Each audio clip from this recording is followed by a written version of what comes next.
नमस्कार, हस्तक्षेप में आपका स्वागत है। मैं हूं अमलेंदु उपाध्याय।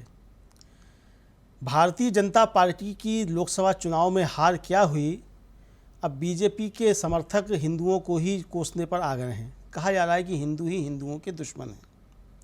तो क्या वास्तव में हिंदू ही हिंदुओं के दुश्मन हैं? क्या हिंदुओं के बीच में कोई लड़ाई चल रही है? भारतीय जनता पार्टी हिंदुओं का एक पक्ष है, बाकी हिंदू भारतीय जनता पार्टी के खिलाफ हैं। इस सारे मसले पर डॉक्टर लोहिया को याद करते हुए सामाजिक कार्यकर्ता रविंद्र रुक्मणी पंजरीनाथ ने हस्तक्षेप पर एक लेख लिखा है। रविंद्र रुक्मणी पंजरीनाथ जाने माने सामाजिक कार्यकर्ता हैं, आईआईटी मुंबई से उच्च शिक्षा प्राप्त हैं और भ्रूण हत्या के खिलाफ कानून बनाने में उनकी महत्वपूर्ण भूमिका रही है। वह वैचारिक त्रैमासिक पत्रिका सर्वांकश के प्रधान संपादक भी हैं। वे विभिन्न आंदोलनों से जुड़े हुए हैं। उन्होंने लैंगिक समानता और पुरुष चेतना जैसे विषयों पर लिखा है। वे नियमित रूप से उपन्यास, लघु कथाओं का संग्रह, कविता, अनुवाद, स्वास्थ्य पर लेखों के संग्रह के साथ साथ समकालीन सामाजिक, राजनीतिक विज्ञान और गांधीवादी विचार लिखते हैं। तो क्या है रुक्मणी पंजरीनाथ जी का लेख, वो आइए सुनते हैं। 2024 के लोकसभा चुनाव में मोदी जी का 400 पार का नारा पूरी तरह बेअसर साबित हुआ है।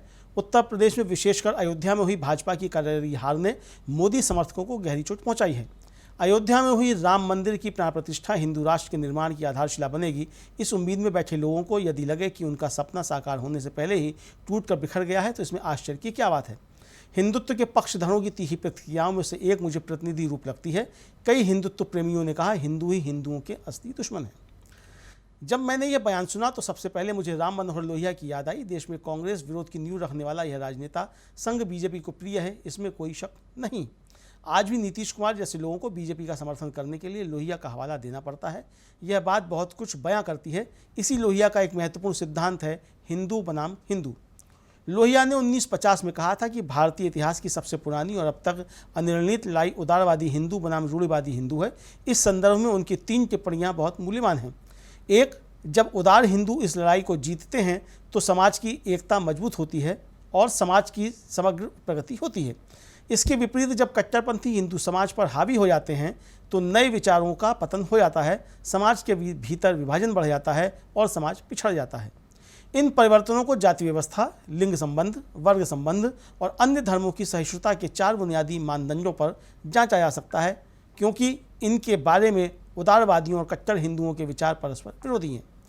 दूसरा, जब उदारवाद प्रबल होता है तो अवसर के बावजूद वह रूढ़िवादी विचारों को निर्णायक रूप से उखाड़ नहीं फेंकता, क्योंकि इतिहास के उस दौर में कट्टरपंथी हिंदू स्वयं उदारवादी होने का दिखावा करते हैं। सही समय आते ही वे सभी साधनों का उपयोग कर सत्ता में शिरकत करते हैं और उसके उपरांत खुले विचारों को पूरी तरह से दबाने की कोशिश करने के लिए पूरी ताकत से जुट जाते हैं।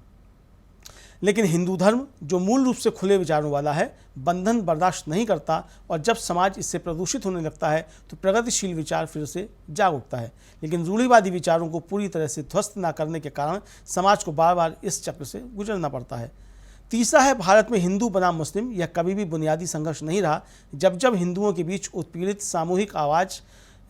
सामाजिक समूह आवाज़ उठाने लगते हैं तब उस संघर्ष को नज़रअंदाज करने के लिए इस ढकोसले को खड़ा किया जाता रहा है। सतही तौर पर लगता है कि हिंदुत्व के मुख्य शत्रु मुसलमान, कम्युनिस्ट, धर्मनिरपेक्षतावादी और नास्तिक हैं, लेकिन यह भ्रामक सोच है। कल यदि सभी मुसलमान पाकिस्तान चले जाएं, हालांकि उन्हें वहां भेजने खदेड़ने का बिल्कुल कोई कारण नहीं है, तो हिंदुत्व की शत्रु लक्ष्य राजनीति का आधार ही खत्म हो जाएगा और इसे हिंदुत्व के पक्षधर कभी बर्दाश्त नहीं कर सकेंगे। वैसे भी उन्हें भारत के ओवैसी जैसे अपने वैचारिक सहोदर, पाकिस्तान के शासक वर्ग और पेट्रोल डॉलर से समृद्ध अरब देश, इनसे कोई आपत्ति नहीं है। भारत में समाजवादी, साम्यवादी नास्तिकों की संख्या इतनी कम है कि हिंदुत्व के बुलडोजर को उनसे डरने का कोई कारण नहीं है। अगर यहाँ के हिंदू हजारों साल की नींद के बाद जाग गए हैं, अगर दुनिया की सबसे बड़ी राजनीतिक पार्टी और सबसे बड़ा गैर राजनीतिक संगठन उनके साथ है, तो हिंदुत्ववादियों के परेशानी की क्या वजह हो सकती है। कठिन सवाल पूछने वाला कोई भी पत्रकार, एक राजनीतिक नेता जिसे वे पप्पू कहते हैं, यहाँ तक कि कोई भी स्टैंड अप कॉमेडियन या किसी कार्टूनिस्ट से वे क्यों इतना डरते हैं? क्योंकि उन्हें डर है यहाँ के हिंदुओं में छुपे हुए उदारवादी डीएनए से, जो समय समय पर सक्रिय हो जाता है। उन्हें डर है कि अगर इनमें से किसी की कृति से हिंदुओं में वे जीन सक्रिय हो जाते हैं, जो उनकी सारी कोशिशें नाकाम हो जाएंगी। ऊपर से वे कुछ भी कहें, लेकिन मन ही मन में जानते हैं कि अंतिम निर्णायक राजनीतिक लड़ाई उनका हिंदुत्व बनाम सेक्युलर लिबरालू आदि लोगों का डरपोक हिंदू धर्म इनके बीच होने वाली है। पिछले 10 सालों में हिंदुत्व के बुलडोजर ने अंबानी अडानी की दौलत और सैकड़ों करोड़ रुपए की लागत से बनी मोदी की छवि की मदद से भारतीय लोकतंत्र के चारों स्तंभों को बिना प्रतिरोध के ध्वस्त कर दिया। इसलिए हिंदुत्व के सिपाहियों को आशा थी कि आम हिंदुओं में खुलेपन और सहिष्णुता जैसी सद्गुण विकृति, जो हिंदुत्ववादियों का शब्द है, नष्ट हो जाएगी। यह उम्मीद फीकी हो जाने से वे हताश हुए हैं। अयोध्या मत जाओ, वहाँ एक भी पैसा खर्च मत करो, गद्दारों को भूखे मरने दो जैसे शब्दों के पीछे यही हताशा है।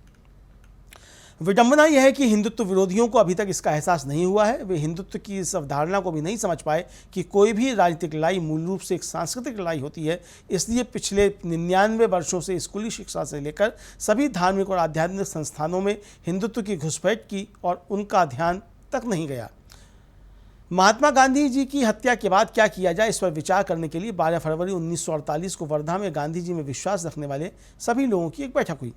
इसमें विनोबा भावे ने स्वयं कहा था कि संघ एक फांसीवादी संगठन है और इसकी गतिविधियों के निशान पवनार आश्रम तक पहुंच गए हैं।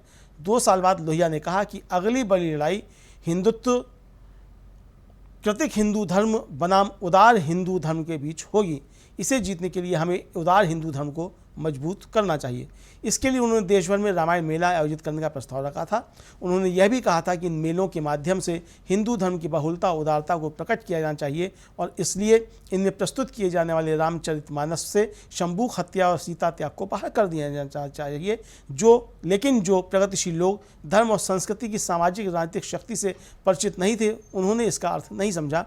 उन्होंने धर्म की पुरानी रीति रिवाजों और अंधविश्वासों पर प्रहार करने के बजाय धर्म को ही निशाना बनाया और इस राजनीतिक लड़ाई में समूचा सांस्कृतिक क्षेत्र हिंदुत्व के पक्षधरों को सौंप दिया। कट्टरपंथी मुसलमान हिंदुत्व के आदर्श हैं। इन दोनों को धर्म के मूल, उसमें निहित जीवन मूल्य, इन बातों से कोई लेना देना नहीं है। वे लोगों को बाहरी प्रथाओं रीति रिवाजों में फंसाना चाहते हैं, अन्य धर्मों के द्वेष की आग को हवा देना चाहते हैं। पाकिस्तान में कट्टरपंथी मुसलमानों ने हिंदू मुस्लिम एकता के प्रतीक सूफी स्थानों को ध्वस्त कर मजहब की शुद्धि का आंदोलन छेड़ा। भारत में हिंदुत्ववादी भी साईं बाबा से लेकर शेख चिश्ती तक के सूफी स्थानों को, जो गंगा जमनी तहजीब के जीवन प्रतीक हैं, निशाना बना रहे हैं। कबीर, तुकाराम, नानक जैसे संतों से तथा एकता और समानता का उपदेश देने वाली विभिन्न भक्ति परंपराओं से उनका रिश्ता नहीं है। वे विनोबा के नाम तक नहीं लेते, जिन्होंने वेदों और उपनिषदों के साथ कुरान और बाइबल का भी अध्ययन किया और उनकी समीक्षा की। भारत को अद्वैतवाद की आत्मा और इस्लाम के शरीर के रूप में भारत को देखने वाले विवेकानंद से वे अपरिचित हैं। उनके अनुसार 700 साल पुरानी भक्ति परंपरा की तुलना में बागेश्वर धाम सरकार और आसाराम बापू जैसे आधुनिक संत अधिक महत्वपूर्ण हैं। जैसा कि लोहिया बताते हैं, हिंदू बनाम हिंदू सिर्फ धार्मिक अवधारणाओं की लड़ाई नहीं है। सामाजिक विषमता, आर्थिक विषमता, लैंगिक विषमता इसके प्रत्यक्ष रूप हैं। उनसे ध्यान हटाने के लिए झूठा हिंदू मुस्लिम द्वंद्व खड़ा किया जाता है। आज के दौर में किसानों और मजदूरों के संघर्ष को दबाने के लिए, करोड़ों बेरोजगारों की समस्या को नज़रअंदाज करने के लिए, महिलाओं, दलितों और आदिवासियों को सामाजिक समानता से वंचित करने के लिए मंदिर, मस्जिद, गोमांस, लव जिहाद के मुद्दों को केंद्र में लाना यह हिंदुत्व की विवशता है और रणनीति भी। आधे भारत के सच्चे जागृत हिंदू इस बात को पहचान चुके हैं। 2024 के चुनाव के नतीजे इसी तथ्य को रेखांकित करते हैं। अब यह उनकी जिम्मेदारी है कि वे लोहिया की चेतावनी पर ध्यान दें और सच्चे हिंदू धर्म को बचाने के लिए उदार हिंदू धर्म बनाम कट्टरपंथी हिंदू की लड़ाई को उसके अंजाम तक पहुंचाएं। तो यह था सामाजिक कार्यकर्ता रविंद्र रुक्मणी पंजरीनाथ का आलेख। मुझे लगता है कि आपको ये पसंद आया होगा। इस वीडियो को ज़्यादा से ज़्यादा लाइक और शेयर करें। अगर आपने हमारा चैनल अभी तक सब्सक्राइब नहीं किया है तो इसको सब्सक्राइब भी कर लें और इसको ज़्यादा से ज़्यादा शेयर करें और कमेंट बॉक्स में कमेंट करके अपनी राय से अवगत कराएं कि इस विषय पर आपकी क्या राय है। धन्यवाद। आशा है ये कार्यक्रम आपको पसंद आया होगा।